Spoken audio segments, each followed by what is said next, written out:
जब उसमें मैंने अपना नाम पढ़ा तो मैं शॉक हो गई थी कि मेरा नाम उसमें था, मुझे बोलना है। और तब से मैं इस वाणी के ऊपर चिंतन कर रही थी और प्रभु ने मुझे बार बार सामने स्त्री के पास लेकर जा रहा था, बार बार सामने स्त्री के पास पहुंचा रहा था।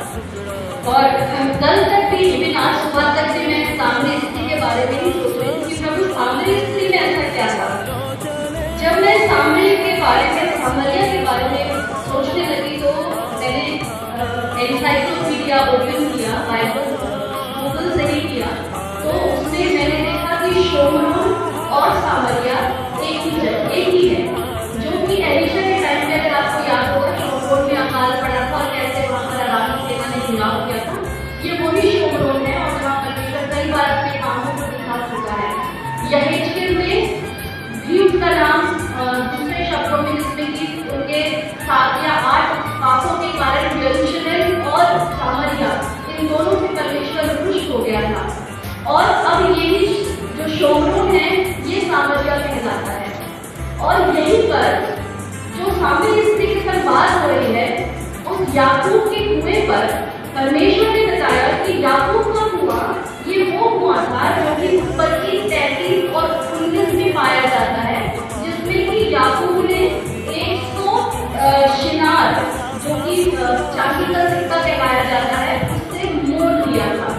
और अगर आप जो शेकेम जगह है जहाँ पर एक कुआं है, ये सामरिया का एक छोटा सा स्थान है, जहाँ पर अगर आपको याद हो गिरिजीम पहाड़ और एबाल पहाड़, जहाँ पर मूसा ने खड़े होकर के आशीष और श्राप सुनाए थे, एबाल से श्राप और गिरिजीम से आशीष दी।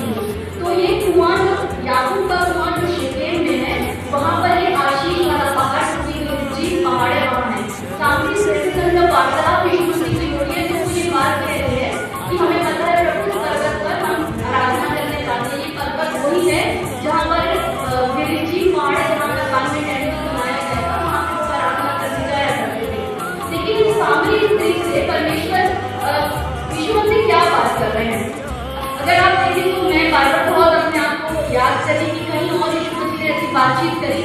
एक क्रूस पर बोला मैं प्यासा हूँ, और इस सामरी स्त्री से कहा मुझे पानी पिला। दोनों का वर्णन है, पानी पिला और मैं प्यासा हूँ। यहाँ पर भी यीशु मसीह के सामने दोनों परिस्थितियाँ हैं।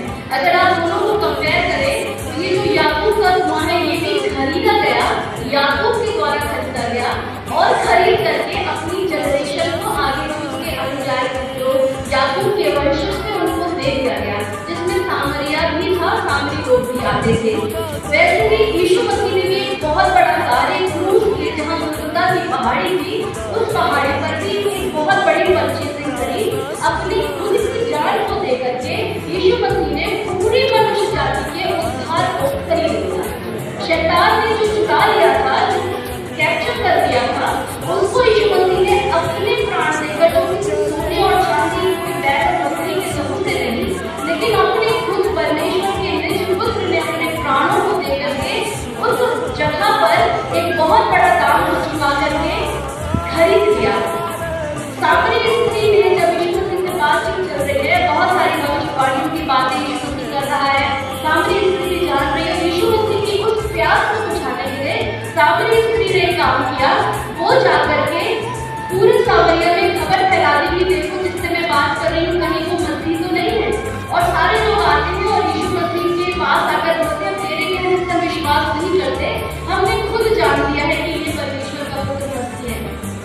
यीशु मसीह यहाँ पर भी खड़ा है, क्रूस पर टंगा हुआ है और बोलता मैं प्यासा हूँ। जैसे अभी इससे पहले देखा, यीशु मसीह की माता मरियम वहाँ थी, उसका जिसको बोला कि ये तेरा पुत्र है, तो यूहन्ना वहाँ पर था। बहुत सारे ऐसे अनुयायी थे जो शायद गुप्त में यीशु को जानते होंगे, ऐसे सिपाही भी थे जो कि यीशु को जानते थे, हो सकता है भी वहाँ पर होगा, बहुत सारे लोग थे।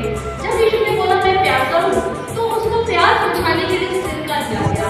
अगर आप मत्ती में पढ़ेंगे, मत्ती उसका 27:34 में, कि उसको विद मिलाया हुआ दाखरस पिलाया गया। यहाँ सिरका वर्णन है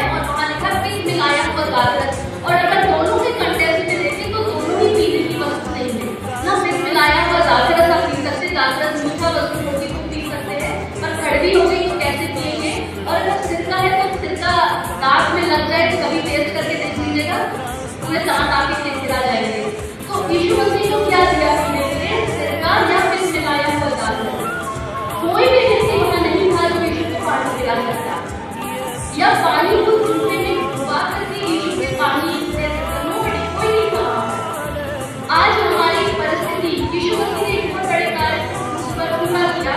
अभी हम देखेंगे पूरा हुआ कैसे यीशु ने प्राण त्यागे। यीशु मसीह की बहुत बड़ी योजना दुनिया की उत्पत्ति से चली आ रही थी और मनुष्य जाति के उद्धार के बड़े कार्य को पूर्ण करना था और परमेश्वर पिता की बड़ी योजना को वहां पर समाप्त करना था।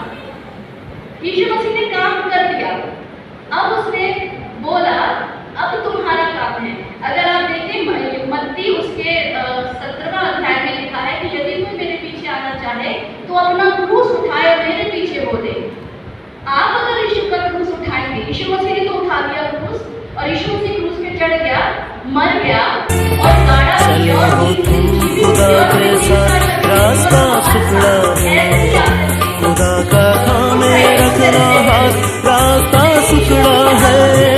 चले हो तुम खुदा के साथ, रास्ता सुखड़ा है, खुदा का थामे रखना हाथ, रास्ता सुखड़ा है। चलो चले